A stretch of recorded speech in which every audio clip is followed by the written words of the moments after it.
Corona के मामले दिन दुने रात चौगुने पड़ रहे हैं और हरिद्वार में चल रहे कुंभ पर इसका सीधा असर पड़ा है। कुंभ में कई साधु संतों के संक्रमित होने और यहां तक कि एक संत की मौत के बाद सवाल उठने लगा है कि क्या कुंभ को भी तय समय से पहले खत्म कर देना चाहिए। लंबी बहस पिछले कई दिन से कुंभ को लेकर चल रही है और अब दो अखाड़ों ने सीधे सीधे तौर पर कह दिया कि 17 अप्रैल को हम अपनी अपनी छावनियां हटा लेंगे। बाकी अखाड़े क्या सोचते हैं इस पर? कुंभ चले या कुंभ बंद हो जाए? रोहित भैया, हरिद्वार से मैं आप सबका हार्दिक स्वागत करता हूं। कुंभ से मैं अपनी शुभकामनाएं पूरे संसार भर के लोगों को देता हूं कि कोरोना से मुक्ति मिले। रही बात आने वाले स्नानों की और इस मेले की, तो कोरोना के बढ़ते प्रकोप के कारण कुछ चीजें प्रतीकात्मक होनी चाहिए।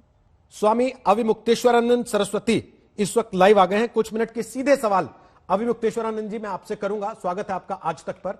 आप कुंभ जारी रखने के पक्ष में हैं या आपको लगता है कि समेट देना चाहिए, पहले खत्म कर देना चाहिए वक्त से?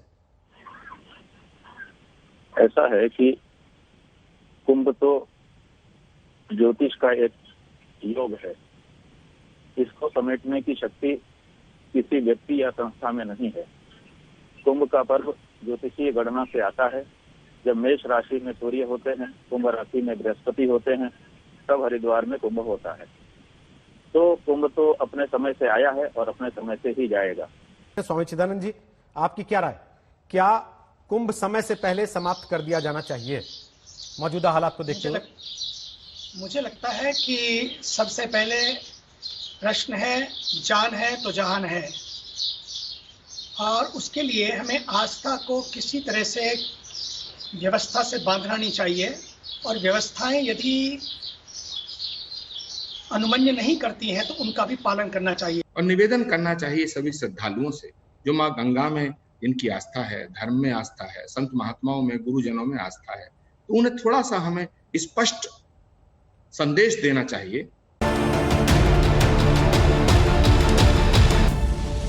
लगातार दूसरा दिन है जब कोरोना के मामले 2 लाख के पार हो गए हैं।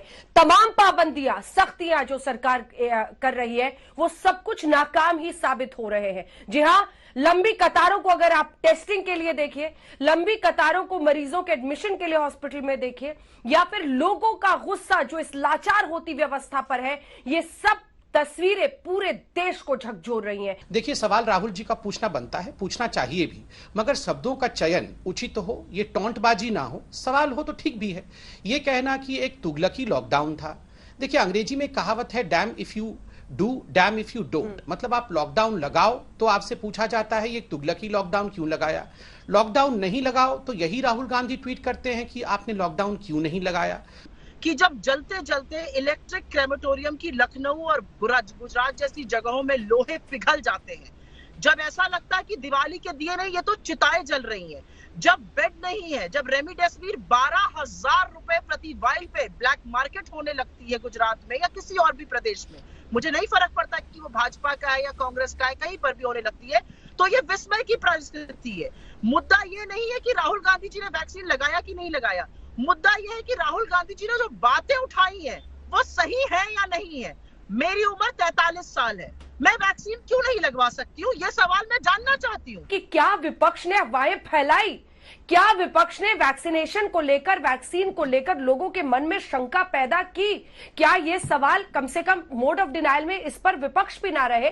अगर अखिलेश यादव से लेकर हर कोई कोवैक्सीन पर सवाल खड़े कर रहा था, आपकी पार्टी के भी कुछ नेता थे जिन्होंने ट्वीट किया था, तो फिर आज वो डिनाइल भी नहीं रहना चाहिए ना। आज वही वैक्सीन सबको इतना इंपॉर्टेंट लग रहा है। सुप्रिया जी, ईश्वर ने मनुष्य को बुद्धि दी है कि भगवान का नाम घर पे लेकर बैठो जब इतनी बड़ी महामारी आई है। बार बार आपने कहा कि देखिए, कुछ लोगों ने इस प्रकार का स्टेटमेंट दिया, कुछ लोगों ने उस प्रकार का स्टेटमेंट दिया, चुनाव हो गए जिसके कारण से केसेस बढ़ गए। बिल्कुल सही है, केसेस बढ़े होंगे, इसमें कोई दो मत नहीं है, मगर आंकड़ों के साथ मैं बता दूं, आज विश्व का सबसे बड़ा हॉटस्पॉट अगर कहीं है तो वह है महाराष्ट्र का राज्य। महाराष्ट्र किसके द्वारा शासित है? क्यों कंट्रोल नहीं हो पा रहा है? आपने क्रिकेट मैच के बारे में गुजरात में तो बात कर ली, महाराष्ट्र में भी क्रिकेट मैच हुआ था। उस समय तो इनको लग नहीं रहा था कि सेकेंड वेव आएगा। उस समय ये सारे लोग राजनीति कर रहे थे। अब जब सेकेंड वेव आ गया, वैक्सीन लाओ और ज्यादा वैक्सीन लाओ, क्यों लोग छूट गए हैं? अरे आप लोगों ने नोटिस जारी किया था ना, पंजाब का वो नोटिस दिखाइए जिसमें पंजाब ने कहा था हम कोवैक्सीन नहीं लगाएंगे। नमस्कार, आप देख रहे हैं खबरदार, मैं हूं श्वेता सिंह। सबसे पहले खबरों को खबरदार के लेंस से देख लेते हैं। 24 घंटे में 2,17,000 नए मामले, 2 दिन में 2,000 से ज्यादा लोगों की मौत, दिल दुखाने वाला सन्नाटा, जनता का त्राहिमाम और सिस्टम वेंटिलेटर पर। यह कोरोना काल का डरावना सत्य है। बेबसी की लड़ाई उम्मीद से हो रही है। भारत लड़ रहा है, लेकिन बेबसी की ऐसी तस्वीरें सामने हैं जिन्हें नजरअंदाज नहीं किया जा सकता। कोरोना के समय की ऐसी 6 तस्वीरों का विश्लेषण करेंगे। एक तरफ लोगों की जान लेने वाला कोरोना है, दूसरी तरफ बच्चे हैं जो स्वभाव से चंचल होते हैं। इस समय कोरोना का अटैक बच्चों पर हो रहा है। हम लगातार बच्चों को कोरोना से बचाने वाली रिपोर्ट्स की सीरीज चला रहे हैं। आज हम आपको बताएंगे कि आप कोरोना से अपने बच्चों को कैसे बचा सकते हैं। इसके लिए हमने 4 एक्सपर्ट डॉक्टर्स की मदद ली है। वायरल बुखार और कोरोना के लक्षण काफी मिलते जुलते हैं। एक्सपर्ट के मुताबिक अगर बच्चों को डायरिया, उल्टी, पेट में दर्द की शिकायत हो तो वो तुरंत सावधान हो जाएं। इसके अलावा तेज बुखार, सांस लेने में दिक्कत, हल्की खांसी, नाक का लगातार बहना भी लक्षण है। लेकिन जब बच्चा बहुत जल्दी थकने लगे और भूख भी कम हो जाए तो इसे बिल्कुल भी नजरअंदाज न करें। इस समय माँ बाप को और डॉक्टर्स को भी, खास करके बच्चों के डॉक्टर को भी हाई सस्पिशन रखना है, जब तक कि अदरवाइज कि अगर कोरोना नहीं है तब तक हमें कोरोना ही सस्पेक्ट करना है। तो सिम्टम्स बहुत कॉमन भी है और अनकॉमन भी। कॉमन सिम्टम्स में वही जो खांसी, जुकाम, बुखार, गले में दर्द और सांस में तकलीफ होना है। जो अनकॉमन बच्चे में सिम्टम्स वो है कि बच्चा सुस्त हो जाएगा, इरिटेबल हो जाएगा, बच्चे को भूख कम लग रही होगी, अगर इंटेक कम होगा, बच्चों में रैशेस हो सकते हैं स्किन में, पेट में दर्द हो सकता है, लूज मोशन हो सकते हैं, वॉमिटिंग हो सकती है, बच्चा प्लेफुल नहीं रहेगा। तो इन्फेक्शन आने के 3-4 दिन के बाद पॉजिटिव निकलता है। और दूसरी महत्वपूर्ण बात यह है कि कोविड टेस्ट में जो RT-PCR टेस्ट होता है, जो हमारा अब सबसे रिलायबल बढ़िया टेस्ट है, उसमें 35% तक फॉल्स नेगेटिव आ सकता है। वो है कि वो खाना पीना बंद कर सकते हैं, तो किसी ना किसी तरह से उनको कुछ खाने को, स्पेशली लिक्विड्स जरूर देते रहें। और हम उनकी भी, जैसे कि हम बड़ों में कर रहे हैं, ऑक्सीजन। लेकिन इंपॉर्टेंट चीज ये है कि अगर उनको ये सिम्टम्स हैं तो आइसोलेशन करना जरूरी है। कोरोना में हमारे को खासकर छोटे बच्चों में खास ध्यान रखना है कि MSIS डेवलप हो सकता है। ये बिल्कुल डिफरेंट इलनेस है, कावासाकी डिजीज की तरह बिहेव करती है।